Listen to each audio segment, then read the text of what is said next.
Welcome to Smart Class, dear students. So we are here again with one easiest sum of arithmetic progression, that's from 10th standard mathematics. So the sum is find the 12th term of an AP, that's 2, 5, 8, 11 using formula. So as it is using formula, in the sense we have to use the particular formula of the arithmetic progression.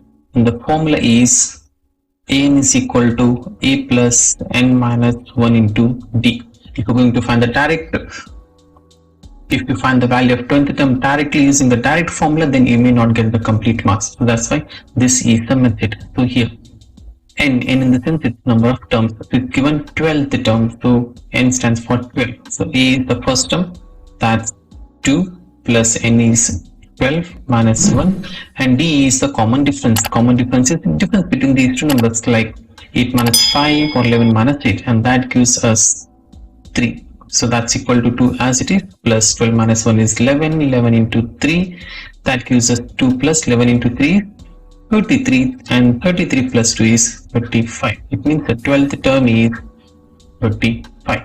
So for such similar videos, do subscribe our channel and press the bell icon. We are here with the one more new sum from arithmetic progression of 10th standard mathematics, and one more important question. So examine whether 92 is a term of the given AP, and the AP is 2, 5, 8, 11. So to solve this sum, as well as to cover the timing of the solving sum, I have written certain parts already here, just to fill these gaps. So to prove whether 92 is the term of this AP, we need to find the value of n. Always keep it in mind, we need to find the value of n.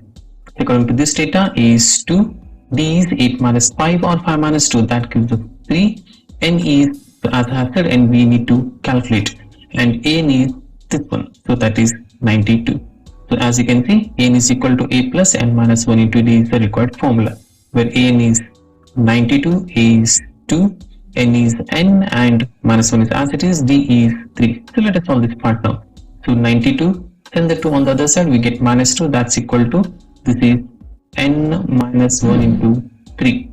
We subtract these two parts, 92 minus 2 is 90, that's equal to n minus 1, just cross multiply this 3, so we get 3 here, 3 ones are, this is 30. So we get n minus 1 is equal to 30, n is equal to 30 plus 1, so n is equal to 31. So if your final answer is a whole number, then definitely the given number is term of the given AP. So this is the simplest solution. So let us solve one more sum in the next video. Till then, take care.